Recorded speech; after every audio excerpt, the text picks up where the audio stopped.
Buenas, ¿qué tal? Bienvenido a un nuevo capítulo de Un Café con Alma. Hoy vamos a hablar de ansiedad, de autoexigencia, que muchas veces nosotros somos nuestro peor enemigo, ¿no? Y vamos a hablar con una gran profesional del sector, con Sonia Ramírez.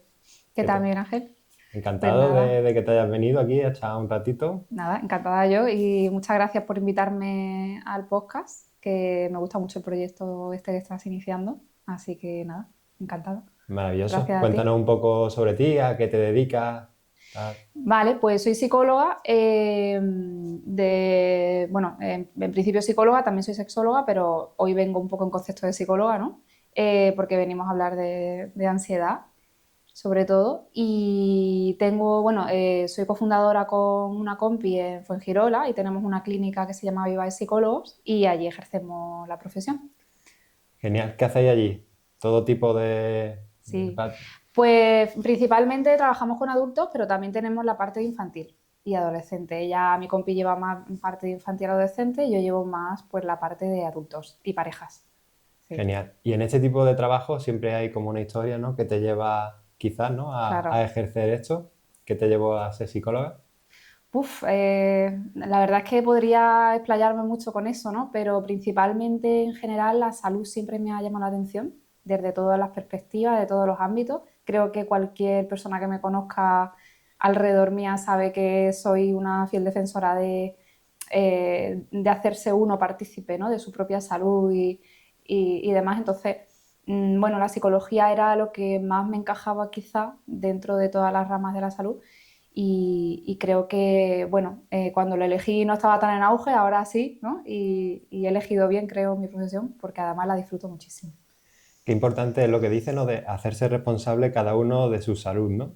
¿Crees que eso se implica en la sociedad hoy día o cada uno A va... ver, la sociedad, o sea, la medicina tradicional yo creo que en general se ha fundamentado mucho en el ostracismo, ¿no? En ser directivo, en que el médico te dice lo que tienes que hacer, como una entrevista, ¿no? No en enseñarte por qué, cómo funcionan los procesos fisiológicos, darte herramientas, hacerte partícipe y elegir un poco. Entonces, incluso desde mi parte como psicóloga, intento eso, ¿no? No ser directiva, sino acompañar al paciente en el proceso de autoconocimiento y toma de decisiones.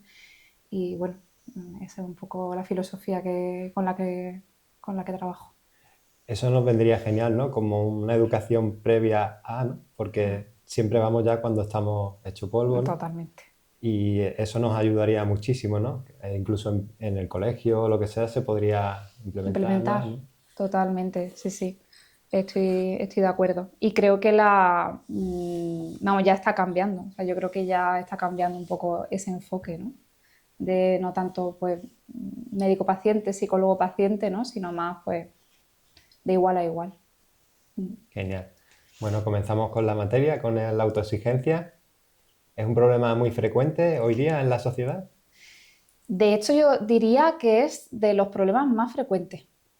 No sé qué piensas tú, pero cuando me planteé de qué hablar en el podcast, una de las cosas que me llamó la atención fue esta, porque precisamente es de lo que más se solicita atención psicológica. El problema de pareja, como hemos hablado y tal, pero sobre todo autoexigencia, ansiedad, autoexigencia, toma de decisiones, inseguridad, pero que todo es lo mismo al final, ¿sabes? Todo un poco enfocado a lo mismo. A qué se reduce todo ese tema? Que es complicado no reducirlo a algo, ¿no? Pero Claro. Yo creo que un poco por eso creo que la autoexigencia es la clave. O sea, no vamos a encontrar el origen de todo, ¿no? Todo es causa y efecto. Es decir, la inseguridad no es origen de la autoexigencia, ni tampoco la autoexigencia es origen de la inseguridad. Creo que se van retroalimentando, ¿no? Eh, entonces, bueno, ya veremos ahora si no vamos a hablar de cosas que afectan, ¿no? A que seamos todavía más autoexigentes, pero creo que no hay un origen como tal, ¿vale? Hay como sí, una serie de asociaciones, ¿no? sí, se va alimentando como poco a poco, ¿no? Eso es. Porque la autoexigencia es buena hasta cierto punto, ¿no? Que, bueno, para hacer bien tu trabajo, tal, pero ¿cómo detectamos que ya no estás sobrepasando ese límite? Mm, Fíjate, para mí el término autoexigencia ya en sí mismo me parece negativo. O sea, quiero decir, yo creo que No sé de qué manera la autoexigencia podría ser positiva, ¿sabes? Yo quizá lo cambiaría en una cuestión de conceptos, ¿no? De decir, pues soy disciplinado, soy responsable, soy... Pero autoexigente es como, no sé, me suena ya más como a que no me acepto, no me, ¿sabes? No, Sí, sí, es una entiendo cuestión lo de que dice, concepto. que Entonces, es verdad que hay una parte de, bueno, de esa autoexigencia, como la quieras llamar, de esa disciplina, que sí que nos ayuda a ponernos horarios, a planificar, a obligarnos un poco pues, a hacer las cosas, a levantarnos por la mañana, a ir al trabajo, a ir al gimnasio. Claro que sí. El problema yo creo que es la manera en la que mucha gente me viene a consulta en ese bucle de, mira Sonia, es que tengo que trabajarme la disciplina y la autoexigencia, ¿no? ¿Cómo lo hago? Y paradójicamente están como en un punto de todo o nada, de o me culpo y soy súper autoexigente o procrastino muchísimo, porque esto es otra de las cosas que yo le explico mucho a los pacientes, muchos de ellos se sorprenden nada más. El otro día tiene una paciente que me decía eso, me decía, Sonia, yo no entiendo por qué me denominas como que yo soy autoexigente cuando yo siempre me he dicho que soy una persona muy vaga, ¿sabes? Entonces, que al final es parte de la misma moneda, ¿no? La persona autoexigente quiere hacer las cosas tan bien que lo va dejando, lo va dejando, lo va y no dejando hace nada al y no final. hace nada. Entonces, el que procrastina, el que pospone, también es autoexigente. Fíjate, no había visto ese enfoque, pero toda razón. Son las dos caras de la moneda, ¿no? Como tú dices, ¿no? Exactamente. Y al final es como el concepto cognitivo, es decir, cómo la persona se percibe como siempre con un rechazo hacia su propio comportamiento, como que nunca llega, no llego, no llego, no me da... Aunque sea súper productiva. Luego tuve otra chica, por ejemplo, hace poco, que le pasaba, o sea, era todo lo contrario. También era autoexigente, evidentemente, pero en un plano de súper productividad, que esto es algo que también está muy de moda ahora, creo que viene un poco a cuento, con 2 trabajos, con 2 carreras, con 3 idiomas, con su deporte y venía a consulta, evidentemente con una ansiedad desbordada, diciéndome que le costaba mucho hacer las cosas y que quería tener más motivación para poder seguir con sus proyectos, ¿no? Y que no se sentía productiva. Entonces, claro, Claro, que quiere llevar de más, ¿no? Hombre, porque todo eso, ¿cómo vas a llevar todos esos proyectos a la vez, ¿no? claro, claro. Muy complicado, hay que gestionar, ¿no? Bueno, yo quiero hacer esto, pues me doy este plazo, ¿no? Pero no todo a la vez, porque al final Te colapsa, ¿no? quema, claro. Yo creo que ese es el punto, dada la pregunta que me has hecho, como que al final la productividad o la exigencia tenemos que verla como una gráfica, ¿no? En U invertida, una U, una campana de Gauss, ¿no? Donde al principio el esfuerzo produce una serie de recompensas y de resultados, pero por mucho más que me esfuerce, no voy a tener más resultados, porque voy a estar quemado. Entonces, hay un punto óptimo, que es el que tenemos que ir jugando con él, ¿no? De ponerme tareas, de ponerme objetivos y propósitos sin llegar a quemarme. Y muchas veces no es quemarme por exceso de acción, sino por exceso de culpa, porque puede ser que no esté haciendo gran cosa, pero sí me estoy culpando mucho por no hacerlo, ¿vale? La culpa es otro, ¿no? De los grandes problemas, ¿no? Siempre hay esa culpa de eso, de no estoy haciendo suficiente, no, Mm, o la culpa de todo lo que pasa a tu alrededor será otro de los grandes problemas que tratas, ¿no? claro, totalmente. Mm. Y la culpa al final viene acompañado eh, casi siempre pues en estos problemas como es como un péndulo, ¿no? Siempre digo que el péndulo te voy a poner el ejemplo de los trastornos de alimentación, ¿no? Los TCA se les llama. Los trastornos de alimentación tienen de base generalmente una alta autoexigencia y perfeccionismo, y que es otro de los problemas que hay hoy en día, el contar las calorías, el tener una dieta.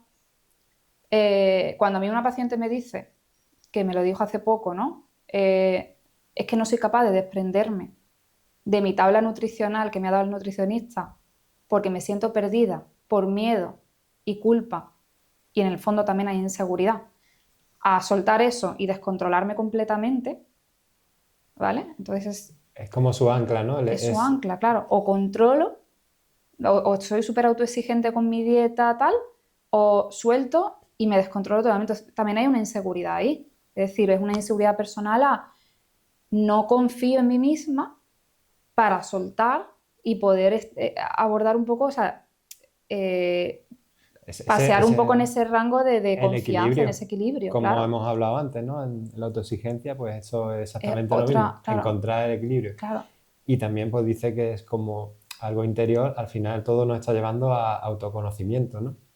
claro. Es importante hablarse, ¿no? Pararse y ver Y qué reconocer. está sucediendo, ¿no? Totalmente.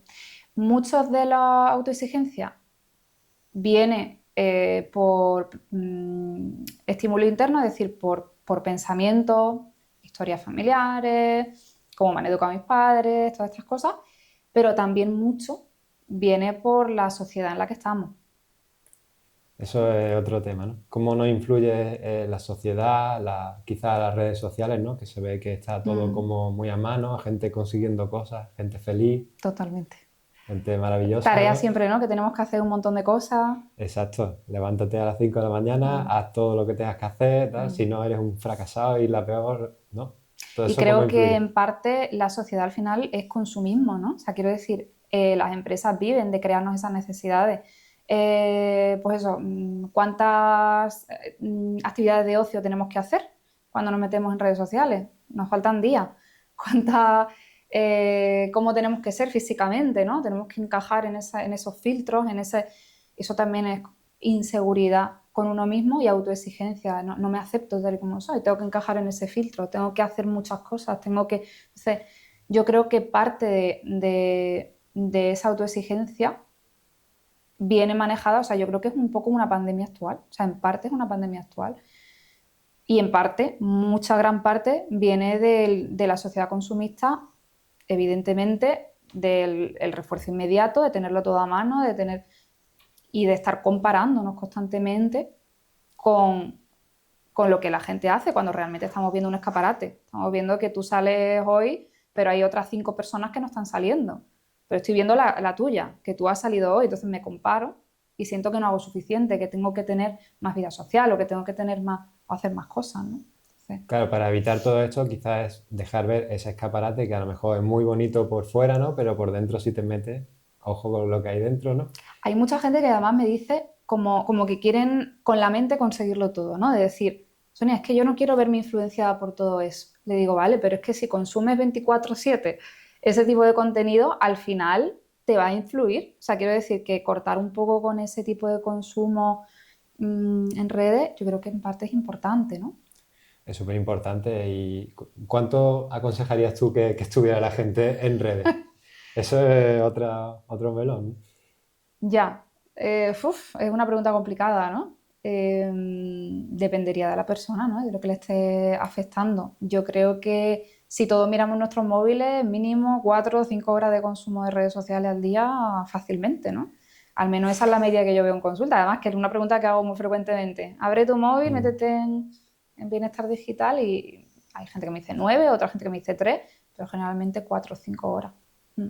Yo este año me he puesto de propósito reducir a la mitad ¿Sí? y lo estoy haciendo, ¿eh? Qué Estaba bien. ahí 2 horas así, en lo que estoy en el móvil, no en redes sociales, que a mí realmente no me gusta. Claro. Es mi trabajo, ¿no? Y Claro, tengo que claro. estar ahí, pero yo la verdad que prefiero a lo mejor ya leer un libro o lo que sea, ¿sabes? De Antes que hecho, estar ahí. eso que me planteas es parte del problema, que hay gente que se dedica a eso y me dice, ¿cómo corto, no? O sea, trabajo de esto y al final te va influyendo, ¿no? Te va Claro, comiendo un poco yo lo la... estoy haciendo, mira, con el reloj este que no está sirviendo aquí, Totalmente. pues digo, mira, 1 hora sin móvil, ya contestaré cuando termine, o otra hora y voy. Jugando un poquito con eso, Ahí ¿no? está. Y por Mm. la noche corta pronto, tipo 9 o así, y fuera, tío. Esos hábitos sí que son muy interesantes, ¿no? Y al final es como, si una persona va a terapia, evidentemente es porque pues, hay algo hay que cambiar, ¿no? Que hay que modificar. Y cuando empiezas a poner en práctica eso, tiene un efecto súper inmediato, un efecto muy inmediato, bueno, problemas de aceptación, de autocompasión, de inseguridad. Y en el momento en el que cortas el consumo digital, pues se ve una mejoría sustancial en la calidad de vida de las personas. Y este autoconocimiento, ¿cómo podemos coger hábitos o, ¿sabes? Empezar a conocernos a nosotros mismos, que es tan importante para solucionar todos los demás problemas, ¿no? Claro.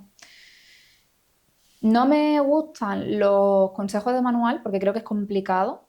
Entiendo la pregunta y el formato y voy a intentar dar consejos prácticos, ¿no? Pero creo que es importante que entendamos que cada persona es diferente y necesita una cosa distinta, ¿no? Porque si no, los libros solucionarían problemas y ayudan en el proceso de autoconocimiento, pero no que se entienda esto, ¿no? Entonces, partiendo de eso, creo que es interesante, por ejemplo, un ejercicio que yo practico mucho para la autoexigencia es la de tratar de, tratar de trabajar de forma flexible en los propósitos o en las metas, es decir, o en los objetivos, ¿no? Más concretos. Cuando la gente me dice, venga, vale, vamos a proponernos, voy a hacer deporte, venga, voy a ir 3 veces al gimnasio. Yo, mi experiencia clínica me dice que no va a ir 3 veces al gimnasio. Es decir, si yo le propongo ir entre 1 y 4 veces, o entre 2 y 3 veces, la persona tiene muchísima más adherencia al propósito que si le digo que vaya 3 o se propone ir 3. ¿Por qué? Porque ya estoy trabajando la flexibilidad, que eso es lo importante. No es tan importante que la persona cumpla el propósito porque sea propuesto. Cuando una persona viene enredada proponiéndose, no cumple, proponiéndose, no cumple, lo que está generando es constantemente un refuerzo sobre sí mismo, es decir, un refuerzo negativo de es que no soy capaz de cumplirlo. Entonces, acabo de reafirmar que no soy capaz de cumplirlo. Y lo sigue intentando, con lo cual se siente más culpable y cada vez tiene menos motivación para hacerlo, ¿no? Entonces, es un ejercicio interesante. Qué bueno, ¿eh? Cambia eso, ¿no? De en plan, 3 fijos. No, no. De 3, De de 3 a 4, 4. ¿sabes? Eso es. Y Que un dice, día pues, hago, una semana hago menos, no pasa nada. Que una semana hago más, no pasa nada. Tan malo es cuando me siento eufórico y me siento capaz quemarme, porque hay mucha gente que dice, ¡buah, me siento súper... Se queman muchísimo, hacen dietas súper restrictivas, hacen muchísimo deporte. Tenemos que ser conscientes que el pico alto va a bajar. Entonces, tan positivo, o sea, tan útil es gestionar el pico alto como el pico bajo de motivación. claro, y con esta flexibilidad, ¿no? Va yendo, ¿no? Y con el tiempo ya va siendo un hábito y al final sí lo consigue, ¿no? Claro. Quizá de esta manera, ¿no? Claro, el problema es ese. Y otra de las cosas que yo recalcaría, como terapeuta, yo no puedo ser una persona que a nivel de discurso le castigue cuando esa persona no cumpla ese hábito que se propone. Porque si yo se lo castigo, lo único que estoy haciendo es fomentar el discurso de culpabilidad. Estoy haciendo lo mismo que esa persona hace todos los días en su cabeza. Entonces, si yo lo trato con autocompasión, venga, no pasa nada. O sea, amor incondicional en terapia. ¿No lo has cumplido? No pasa nada. Vamos a intentar volver a hacerlo. Te digo yo que desde esa perspectiva, al final estamos enseñando algo muchísimo más importante que generar el hábito, que es que para generar el hábito necesito un discurso de aceptación y de amor incondicional con uno mismo, incluso cuando no lo consigue, ¿no? Desde esa perspectiva se consiguen antes los cambios. Es verdad que se tropiezan mucho por el camino, pero consiguen los cambios, que no desde un discurso martirizador constantemente, ¿sabes? Eso es otra, ¿no? El discurso interno de cada uno, ¿no? Cómo nos hablamos, que yo creo que muchas veces nos hablamos que ni a nuestro peor enemigo, ¿no? Le Total. diríamos lo que nos decimos a nosotros mismos, ¿no? ¿Cómo trabajamos eso también, ¿no? Es también otra pregunta así muy abierta, ¿no? Pero...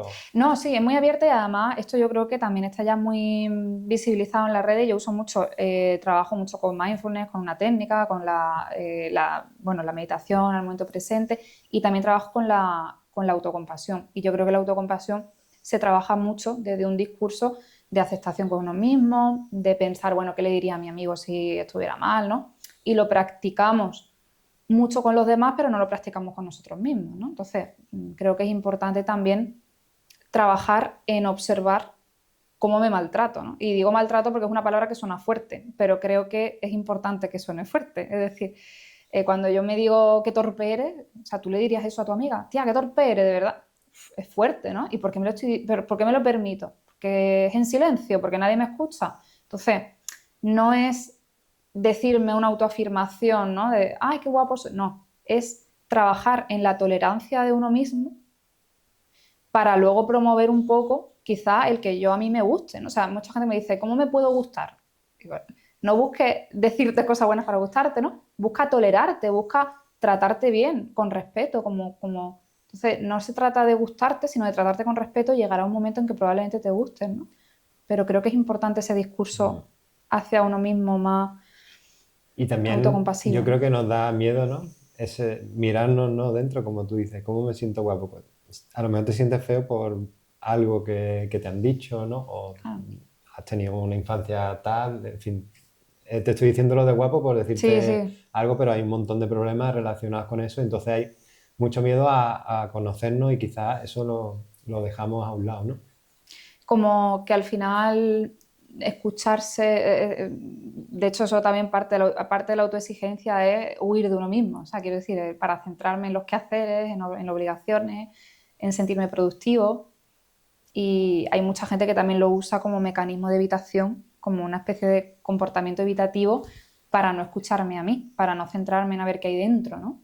Entonces, por eso digo que depende de cada persona, la autoexigencia puede ser una tapadera de unos miedos, unas inseguridades, o puede ser una forma de sentir, porque me han enseñado a que tengo que, una chica que tengo, ¿no? Que es muy inteligente y tal, hace la carrera de ingeniería, porque es lo que los padres esperan de ella, y de mayor, cuando ya tiene 40 años, se da cuenta que no es lo que le gusta. Se empieza a dar cuenta que lleva toda la vida buscando la aprobación de sus padres, ¿vale? Pues en ese momento empieza a construir su propio criterio, es decir, ¿qué quiero hacer? ¿Qué me apetece hacer? Y eso también es una autoexigencia, ¿no? Es como... Entonces, depende de cada persona, la autoexigencia puede ser, como he dicho, ¿no? Una tapaderita de miedos, de inseguridades o incluso hábitos y automatismo que llevo toda la vida haciendo, ¿no? Y no sé hacerlo de otra forma. Entonces es miedo a hacerlo de otra forma. Joder, el tema de los hábitos, cambiarlo, eso es quizás de lo que más nos cuesta, ¿no? Es súper duro cambiar algo que llevas toda la vida, ¿no? Tienes que estar muy fuerte mentalmente para hacer ese cambio, ¿no? Pero al final esos cambios te van a llevar a algo diferente si no estás a gusto donde estás, ¿no? Y en ese punto yo remarcaría mucho la palabra sostenibilidad. O sea, para mí creo que es la palabra más importante del podcast de hoy, porque la sostenibilidad a mí, por ejemplo, me sirve como palabra ancla para recordarme cuando cometo un error, cuando no me cumplo algo que quiero, porque la sostenibilidad es un término que abarca el largo plazo para mí. Entonces, cuando yo, por ejemplo, me como un donut, ayer me comí un croissant, o sea, es que mañana tengo la prueba del vestido, me comí un croissant y digo, verás tú. Claro, yo me recuerdo mucho la sostenibilidad. Generalmente mi 80-20, mi 80% del día es comer saludable, es hacer mi deporte. Entonces, cuando uno entiende ese largo plazo, es más flexible con los errores, con uno mismo, ¿no? No se siente tan culpable como hemos hablado antes. Y el trabajo un poco en ese 80, yo creo que es la clave. Ahora, si yo parto de una procrastinación completa, de no tener ningún tipo de hábito, yo no me puedo proponer mañana que también vienen pacientes, ¿no? Diciendo, bueno, es que estudio media hora y mis compañeros estudian 4 horas. Le digo, claro, pero tú partes de una capacidad de concentración menor porque llevas un año sin estudiar. Entonces el propósito y el hábito no puede ser implantado de la misma forma, ¿no? Claro, todo de golpe No se no, puede. no va. Y en parte eso, el cómo ir, el proceso de adquisición del hábito, el entender que las cosas tienen que ir poquito a poco, y no tener capacidad para entenderlo e ir ajustándose en las expectativas que yo me voy proponiendo conmigo misma, es parte del problema. Porque luego, claro, fallo, me comparo, pierdo la motivación, no me pongo, sigo en la procrastinación, ¿sabes? Entonces en ese círculo vicioso. Entender que yo a lo mejor me tiro 10 minutos con el libro delante, pero no estoy siendo productivo, si eso es lo único que me propongo hoy, tolerar eso me va a ayudar a que mañana pues pueda ampliar un poquito más, ¿no? Y en parte eso es lo principal en el trabajo, en el tratamiento psicológico, en la gestión de hábitos y en la autoexigencia. Vale. Y a ver, estos hábitos, vale. Entonces, vamos poco a poco y también creo que es importante tener un propósito real, ¿no? ¿No? En plan, yo quiero estudiar esto porque, Un bueno, propósito realista, sí. realista y que te motive de verdad, ¿no? Porque, no sé, es como si me pone a mí a un curso de cocina, algo que me motiva a cero, ¿no? Pues por mucho que yo me ponga, no lo estoy haciendo con ganas, ¿no? Pero sin embargo, pues con la fotografía, échame todas las horas que quieras, ¿no? Total, Que vamos a estar, ¿no? sí. Es importante también encontrar un propósito para tu objetivo, ¿no? Esto es además otra de las preguntas, me gusta mucho que me lo preguntes porque es otra de las preguntas clave, ¿no? Dentro de cualquier proceso.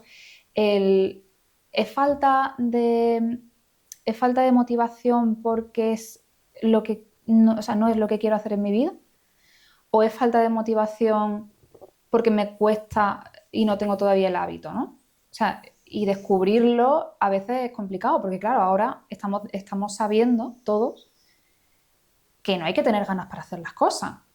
O sea, que para empezar a hacerlo no tengo que tener muchas ganas, que las ganas vienen después. Es decir, que yo voy al gimnasio sin ganas y no pasa nada, odio ir al gimnasio, como decíamos, pero resulta que llega un momento en el que no me cuesta, ¿no?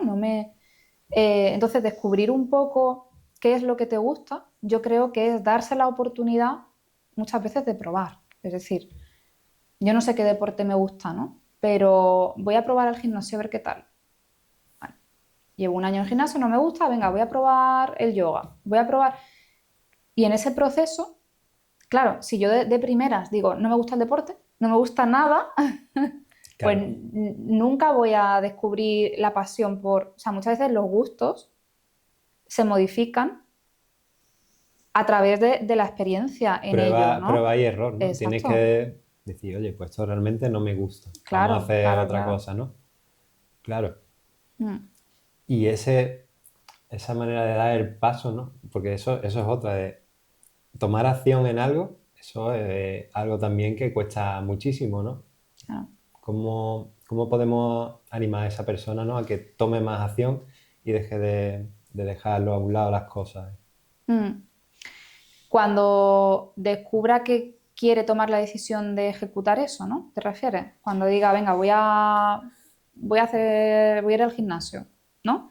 No sé Bueno, si me gusta o no me voy gusta, a pero algo voy a más, decidirlo. más como, no sé, tú tienes un sueño de viajar, ¿no? Mm, Por ejemplo, en mi caso, cuando estaba antes trabajando en una tienda, de ser fotógrafo, ¿no?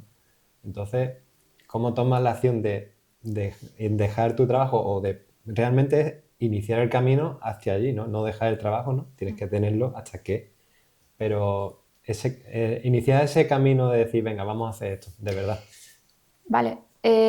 Precisamente ayer no, el viernes, lo hablaba con una paciente que estaba pues, en ese momento, periodo, ¿no? En el que termina de estudiar y tiene que empezar a trabajar o a buscar trabajo. Y decía, bueno, es que ese salto, ¿no? Hacia eso que quiero me cuesta darlo porque no se sentía completamente segura, ¿no? Yo ahondaría un poco en por qué es lo que te está bloqueando para dar ese paso o qué pensamientos, miedos, inseguridades te están bloqueando. Puede ser porque sientas que no eres suficiente, puede ser que te estás comparando con las redes sociales, puede ser... Entonces depende un poco de ese motivo o de ese bloqueo, trabajaría un poco en ello, evidentemente, ¿no? Entonces, lo que está claro es que yo cuando empecé a trabajar de psicóloga, con todos los miedos que tenía en ese momento, supongo que como todo el mundo, recuerdo que un compañero mío me animó a dar el primer pasito. El primer pasito que era buscar un sitio, un alquiler donde pasar consulta, ¿no? En ese momento, porque bueno, ya tenía todos los demás hechos, pero mmm, entonces yo estaba llena de pavor, ¿no? En ese momento y fui con miedo y realmente yo creo que al final era un poco la sensación de aceptación, de no lo voy a hacer. Yo le decía a esta chica, o sea, haz las cosas como si fueran borradores. O sea, como si estuvieras haciendo un borrador de todo. Haz las cosas como si estuvieras interpretando. Haz las cosas como si realmente, es decir, acepta que no vas a ser una profesional en tu campo. No pasa nada. Cuando te quieras dar cuenta, lo vas a hacer. Y lo vas a hacer bien y lo vas a cumplir. O a lo mejor no, o a lo mejor ese síndrome de impostor te acompaña para toda la vida. Yo lo sigo teniendo a veces. Quiero decir, vamos a naturalizar un poco tener esos pensamientos, tener esas inseguridades mientras hago las cosas. No pasa nada, revisarse como persona, revisarse como psicóloga, revisarse. ¿He sentido un poco a la inseguridad? no sé si me explico, que si yo, por ejemplo, tengo la inseguridad de no voy a hacer bien esta entrevista, vale, si yo me creo ese mensaje, voy a sufrir. Sin embargo, si yo tengo ese pensamiento y le doy un sentido, es decir, me importa mi trabajo, quiero hacer las cosas bien, por eso tengo ese pensamiento.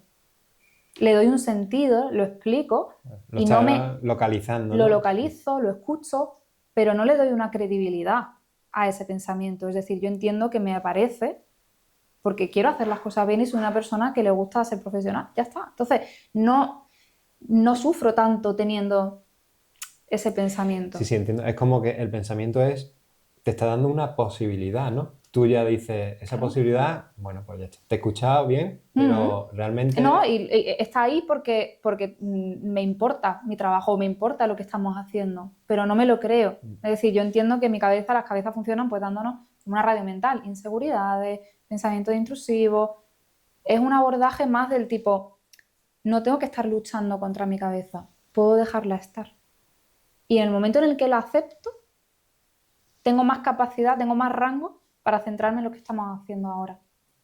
sí, Es un porque poco si luchas contra ese pensamiento es cuando vienen los problemas, ¿no? la culpa. El no es suficiente, me siento mal porque es que encima tengo todos estos pensamientos. Es decir, entiendo que mi objetivo es no tener tanto ruido mental, pero es que para no tener ese ruido mental, a veces tengo que aceptar ese ruido mental. El vecino hace ruido, me molesta, pero aceptar que yo no puedo callarlo me permite concentrarme en lo que estoy haciendo, ¿no? Ese es un poco el enfoque terapéutico que yo manejo y que, bueno, que al final me funciona más, sobre todo con este tipo de problemas, para no fomentar incluso la autoexigencia en que encima es que soy una persona que es que encima tengo estos pensamientos, es que encima tengo que cambiar, ¿sabes? Es como más autocompasivo, más cuidadoso en mi relación con mi mente, ¿no? Y con mis pensamientos. Buah, eso es súper complicado, ¿no? Es fácil quizás Claro, fácil de decirlo, comentarlo, ¿no? Pero de ejecutarlo, uf, es hay mucho complicadillo, trabajo claro. ahí, ¿eh? Totalmente, pero bueno, eh, en eso trabajamos. Claro, poco a poco. Poquito a poco, sí. De lo que has dicho, por ejemplo, cuando tú empezaste a ser Mm, psicóloga las primeras veces, ¿no? Y ese es un miedo real de cualquier persona, ¿no? Como fui yo Totalmente. primera vez a hacer una Mm, boda, vas tú solo ahí cagado, totalmente, vas vaya. cagado, Con esa responsabilidad, ¿no? total. Mm, Y yo creo que es muy importante la visualización, ¿no? De visualizarte haciendo buenas fotos, ¿no? Con la gente bien, todo ujú. va a salir bien, porque si te pones en el otro lado, puede que la cagues muchísimo, ¿no? Totalmente. Bueno, eso es un ejercicio también mental, ¿no? Que practican muchos psicólogos. El enfoque que yo practico es como puedes visualizarte haciéndolo bien, puedes visualizarte haciéndolo mal, pero que al final no dejan de ser pensamientos. Es decir, la realidad la construyes tú y tú eres mucho más que todo eso, ¿no? Entonces, bueno, es un ejercicio interesante, ¿no? Para decir, bueno, si me proyecto haciendo algo, Mm, evidentemente puedo promoverlo, ¿no? Pero que la persona que tenga dificultad para visualizarse o para motivarse, que vea que hay otras alternativas para poder trabajar, ¿no? Lo digo por eso, porque hay mucha gente que le cuesta mucho como tener ese discurso positivista y bueno, no pasa nada, ¿vale? Muchas veces no es cuestión de ir con motivación, como hemos dicho antes, ¿no? A hacer las cosas, sino de ir. La motivación ya vendrá más adelante, ¿no? Pero claro, bueno, claro. o la seguridad en uno mismo ya vendrá más adelante. Pero por lo menos ver que hacerlo bien es posible, ¿no? O sea, quiero decir que, Claro, que tú te has preparado. A ver, claro, tú te puedes visualizar mucho, pero si tú no te has preparado, vas a cagarla totalmente. Aunque tú claro, te veas claro, haciendo ahí evidentemente, ¿no? O filigrana, sea, se trata de ser realista, ¿no? Es decir, pues claro, no decir, pues mañana voy a aprobar el examen si no has estudiado, ni tampoco decir voy a suspenderlo si has estudiado. Es decir, que al final lo más probable es que apruebes si he estudiado, lo más probable es que suspendas de todo. Pero hablar un poco de probabilidades, no tanto de realidades, ¿no? No tanto de creerse el discurso que primeramente es automático que me dice la mente, ¿no? Pero bueno, vale. Y de esto que estamos hablando, vale, puede ser que ese día la hemos cagado, ¿no? Y ya claro, entonces eso empieza ahí una tortura claro. y para la siguiente, ¿cómo puede salir Manejar el error, ¿no? de ese hoyo, ¿no? claro. Esto es lo más complicado, fíjate lo que te digo, porque al final la gente que tiene autoexigencia, precisamente es gente que ha tenido experiencia en el error y lo ha pasado sumamente mal. Entonces, claro, para predecir, o sea, para evitar que esto vuelva a suceder, se esfuerza un montón, sufre muchísimo, quiere controlarlo todo, tiene ansiedad. Entonces, precisamente esto, un trabajo, ¿no? Ser consciente, evidentemente, pues que el error es parte del proceso y que te va a ayudar a mejorar. O sea, esto parece muy, muy cliché, pero hay que interiorizarlo. Es decir, yo hago también muchas veces trabajo de recuerda todas las veces que te has equivocado a hacer las cosas.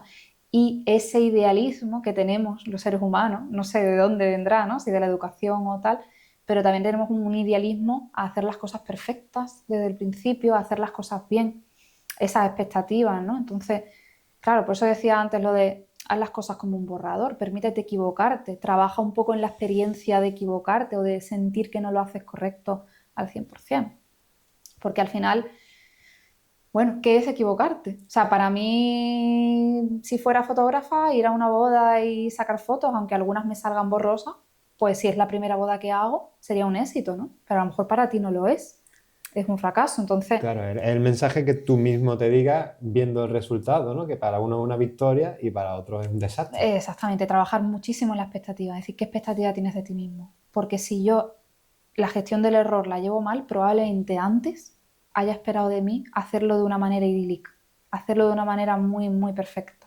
Entonces, hay que jugar mucho con la conciencia de expectativas. Y las expectativas son pensamientos también, Joder, anticipatorios. la expectativa es otro gran problema de hoy en día, ¿no? Es un melón, claro. Entonces, ¿qué expectativas tengo yo al iniciar este proyecto? ¿Tengo una expectativa muy alta? ¿Por qué? ¿De dónde me viene? Vale. Y me planteo incluso antes de iniciarlo. ¿Y si no funciona? ¿Y si puedo fallar? ¿O si no crezco de la misma forma? ¿O si...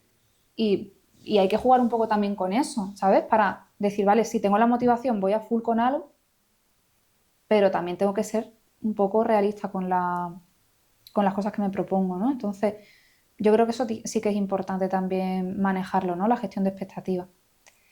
O sea, ya que salió este tema, yo creo que la expectativa sobre las personas, amigos o pareja, yo creo que eso es un gran problema Te también, refieres con ¿no? los demás, ¿no? Claro, en plan, yo espero que mi amigo pues nunca me va a Es otro fallar, melón, no sí. sé qué, y mi pareja pues como a mí me gusta este concierto pues tengo que ir a esto y tiene que hacer esto porque Total. son mis expectativas, ¿no? Mm. Eso, ¿cómo que Te le refieres cambias a la persona, a ¿no? la expectativa de satisfacer, o sea, las necesidades de los demás, ¿te refieres? Claro, me refiero, en plan, tú tienes unas expectativas, ¿no? Y si no se cumplen, pues ya te cabreas, te enfadas y realmente es algo que tú te esperabas, pero la persona no tiene por qué Ajá, corresponder como tú te esperas, ¿no? claro, claro, totalmente. Y de hecho, la mayor parte de los conflictos interpersonales vienen por un choque de expectativas muchas veces, de lo que uno espera que el otro no haga o que haga. Entonces, bueno, ahí sí que es verdad que en el trabajo en terapia familiar y pareja y tal, es muy importante trabajar en la comunicación. El conocer a la persona, o sea, si yo te conozco, yo voy a saber generalmente lo que tú vas a esperar de mí y de la gente. Uno cuando conoce a alguien, en general, tiende a jugar con ese punto ciego del otro. Es decir, yo sé que tú no sabes lo que yo espero, entonces hay mucho rango de error. No me enfado contigo si, yo qué sé, si cometo un fallo o lo que sea, porque no nos conocemos. Sin embargo, si tú eres mi pareja o un amigo mío cercano, tú Claro. sabes lo que yo espero y yo sé lo que tú esperas, entonces ahí sí, que encima lo sabías, ¿no? Y ya tengo una excusa para decir, me enfado más contigo, ¿no? Entonces hay que trabajar mucho en la comunicación Claro, en ese tú lo sentido. sabes, pero realmente es un pensamiento tuyo que tú dices, bueno, porque muchas veces nos quedamos en plan, no sé qué esperaba Totalmente. y se ha enfadado contigo que no vea por eso. Sí, sí, sí. Sí, Eh, ahí pues no, trabajar con la comunicación, pero bueno, eso ya es una cosa de quizá ya más terapia interpersonal, ¿no? Sistémica, de pareja, es otro melón. O sea, es como muy complejo porque al final estamos jugando constantemente con nuestras expectativas, nuestra mente, en la relación con nosotros mismos y también en la relación con los demás. O sea, es muy interesante. Vale, vamos a volver a donde estábamos, a Sí. donde nos habíamos quedado. La autoexigencia y produce ansiedad, ¿no? ¿Qué más enfermedades y malestar nos puede generar a nuestro cuerpo? Pues mira, no sé si te refieres a síntomas o como etiquetas diagnósticas, aunque no suelo trabajar mucho con eso, pero para entendernos, ¿no? Principalmente la base de la autoexigencia está en casi todos los problemas, yo diría psicológicos. O sea, la rigidez, sobre todo de problemas de ansiedad, pero en general está casi en todos. El trastorno de alimentación es uno de los que digo que más nos llaman, pero es que la baja autoestima también, las inseguridades relacionadas con inseguridades a la hora de relacionarnos con los demás, inseguridades académicas, inseguridades laborales, está de base la autoexigencia. Personas que tienden al perfeccionismo patológico, trastorno obsesivo-compulsivo, de la personalidad, no el trastorno obsesivo-compulsivo que conocemos, el trastorno obsesivo-compulsivo de la personalidad, que sería el antiguamente llamado anancástico, es como el perfeccionista patológico. Si un perfeccionista roza ya lo patológico, es decir, ya tiene problemas, se le llama TOC de personalidad, ¿vale? Estos son como los perfeccionistas Sí, que tiene que puros, estar todo, ¿no? que todo tiene que estar perfecto. No, pero no son tanto con el orden. Yo siempre lo llamo las 3 R, ¿no? Son los que le cuestan mucho, los que rumian mucho, le dan muchas vueltas a las cosas, los que revisan mucho las cosas antes de entregarlas y los que necesitan reasegurarse constantemente y les cuesta tomar decisiones. Entonces, estos son como, claro, el TOC de personalidad, al final, el perfeccionista tiene inseguridad al hacer las cosas, necesita aprobación, Asegurarse 100%. asegurarse de que todo está perfecto, porque tiene mucha intolerancia al error.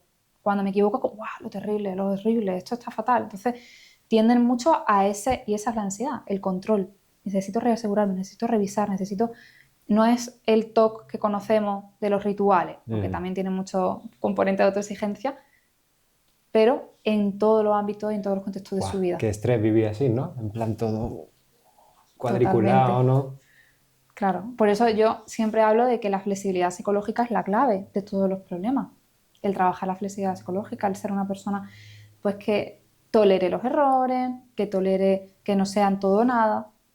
Todo o nada se llama pensamiento dicotómico, ¿no? Como para este todo de personalidad, o las cosas están bien o las cosas están mal. Pero no es tan regular. Sí, sí, O está mal, grises no hay, ¿no? no hay. Vale. Y eso de la flexibilidad. Las personas mayores, eso es imposible eso es mármol, ¿no? Claro.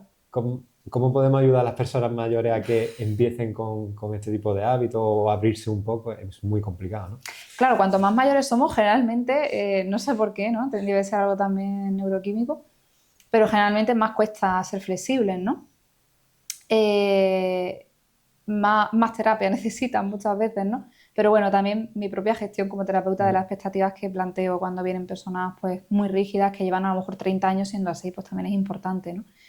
Entonces yo sí que les animo un poco, y de hecho ya no a las personas mayores, sino en general. El otro día le decía a una paciente que era muy perfeccionista, muy autoexigente, me decía, me he preparado, es maestra, me he preparado toda la programación académica hasta marzo, porque termina en marzo su contrato. Y le decía, madre mía, digo, vamos a hacer una cosa. A partir de ahora, le he puesto varias tareas, ¿no? Digo, seguro que tú eres de las que piensa la ropa que te vas a poner mañana. Y pasado, y me dice, yo toda la semana ya. Y la comida ya la tengo definida. Y ya todo definido. Digo, vale. Entonces, muchas veces con los pequeños hábitos del día a día, ese es mi propósito al final, ¿no? Que traten de jugar con la incertidumbre con pequeñas cosas. Mañana no elijas la ropa, la eliges cuando te levantas. Levántate un poquito antes. Que llegas una hora antes a los sitios, juega con un poquito menos de margen. Que tienes una planificación hasta marzo, porque luego estas personas son las que se frustran cuando algo les sale mal. En el momento que se mueve algo de lo que tienen planificado, ya caos. Destrucción total, caos, ansiedad, frustración. Ahora tienen que volver a hacerlo. Entonces no juegan con nada de improvisación. Entonces la impulsividad, la improvisación y la incertidumbre son 3 cosas, que son lo mismo al final, que tienen que estar como ingredientes en nuestro día a día de alguna manera.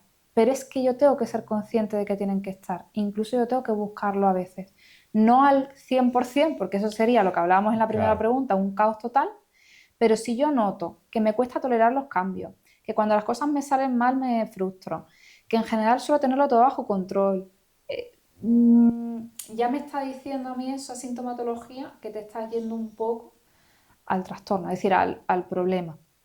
Vamos a jugar un poco más con esa improvisación, ¿vale? Y ver de qué manera esa persona lo ejecuta ese control, esa exigencia en su día a día para intentar desconfigurarla, para intentar desescalársela un poquito, ¿no? Y eso les cuesta, parece una tontería, ¿no? Pero a esas personas les cuesta muchísimo romper con esa Qué bueno. rutina. Y las personas estas mayores que al final tienen interiorizado estar mal, ¿no? Ha estado toda su vida mal, ¿no? Y creen que no necesitan ir al psicólogo o tal. ¿Cómo se le puede convencer? Porque es muy difícil. Si no quieren ayudar, ¿no? No van a ir, ¿no? Es muy difícil convencerlos, ¿no? Mm. Yo a ellos les podría intentar convencer de una manera, pero creo que es importante y sustancial decirle a su familia que no es su tarea convencerlos. Es decir, es que parece una tontería, pero si yo ahora digo aquí cómo convencer a estas personas, los oyentes van a decir, se lo voy a decir a mi padre para que vaya a consulta. No es su tarea. Es decir, al final yo creo que es importante funcionar de modelos. Es decir, de modelos me refiero. Es más importante a veces decir, pues mira, voy a terapia y esto me ha ayudado en esto. Pues mira, gracias a esto he conseguido lo otro. Pues mira, me he dado cuenta de que haciendo esto de esta forma y no de la otra, he mejorado.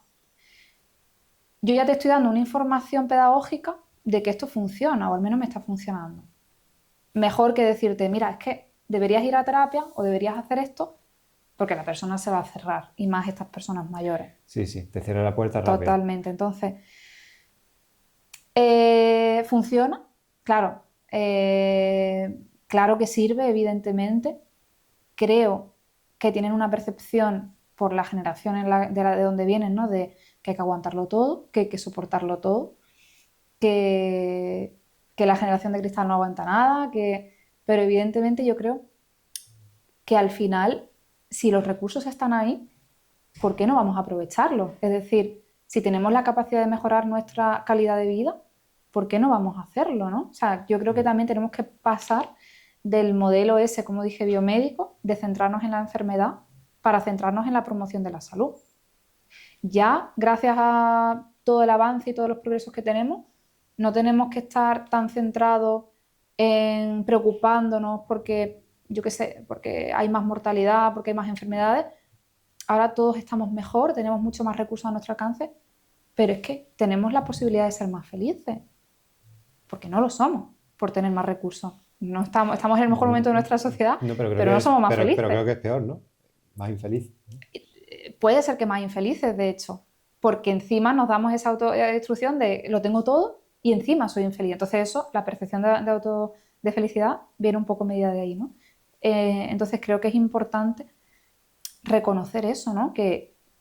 Mm, que la promoción de la salud mm, es una asignatura pendiente y creo que es buena señal que nos estemos centrando en eso, porque significa que no estamos centrándonos en cosas más graves. Y darle valor a eso, pues es complicado. Las personas mayores es verdad que necesitarán su tiempo para ir entendiéndolo, ¿no? Sí, y es verdad que nos vamos dando cuenta cada vez más, ¿no? De la salud mental, la importancia que tiene, pero aún se sigue habiendo más como lo físico, ¿no? Cuando te duele algo es cuando vas al fisio del tirón y cuando tú estás mal no vas al psicólogo, ¿no? Totalmente, Entonces hay que dar visibilidad a eso, ¿no? Que tan importante es que a lo mejor ese dolor te lo está provocando esto, ¿no? Pues está totalmente. relacionado, ¿no? Sí, sí. Bueno, es que llega un momento en que para mí lo físico y lo psicológico no es diferente. ¿Sabes lo que te quiero decir? Que mm, tan importante es conocer que la baja B12 pues, da lugar a falta de estado de ánimo, como que el bajo estado de ánimo da lugar a falta de muchas vitaminas, porque el cuerpo es uno y de alguna manera está todo interconectado. Entonces tenemos que verlo no como mi problema es psicológico, mi problema es médico, no, vamos a intentar hacer dentro de lo posible un abordaje multidisciplinar, es decir, si además mi punto débil es la gestión emocional, voy a ir a terapia para mejorar mucho más esta parte. pero que es, al final, lo psicológico es químico también. Mi comportamiento, solo que estamos trabajando en la vía de entrada. Es decir, yo por qué tengo una depresión, a lo mejor no es que yo tenga ¿por qué tengo unos bajos niveles de serotonina? A lo mejor es que, claro, yo no tengo capacidad de gestión del estrés, tengo una alta autoexigencia y cuando me equivoco tiendo pues, a quedarme en casa, porque soy torpe, porque soy inútil, me quedo en casa, no me da el sol, no me da la luz, dejo de hacer cosas, dejo de estar en contacto con reforzadores, empiezo a dejar de tener ilusión por la vida y ya da lugar a una baja cantidad de serotonina en el cerebro, ¿no? Que paradójico. Entonces, pensamos muchas veces que las cosas solo son químicas, ¿no? Cuando Está todo es un conectado. equilibrio entre lo químico y lo comportamental y que el psicólogo, me gusta más llamarlo analista del comportamiento, que lo que hace es cambiar las conductas, los hábitos, los patrones, entiende cómo funciona y a raíz de ahí, pues ya voy provocando cambios en mi propio sistema, ¿no? No sé si lo he explicado fácil de entender, un poco Magnífico. complejo, pero Está muy interesante que la gente pues sea consciente de que todo está unido y que no es solo una cosa u otra, que hay que prestarle atención a todo. claro, Bueno, vamos con las preguntas clásicas de ¿vale? los invitados. ¿Qué es para ti la felicidad? Bueno, pues un poco al hilo de lo que acabamos de hablar, ¿no? ¿Qué es la felicidad o qué es la percepción de felicidad? Bueno, la felicidad al final podemos hablar de la felicidad como hedonismo, ¿no? El placer puro inmediato o la felicidad más relacionada con la plenitud, ¿no? La sensación de haber conseguido tus metas, tus propósitos.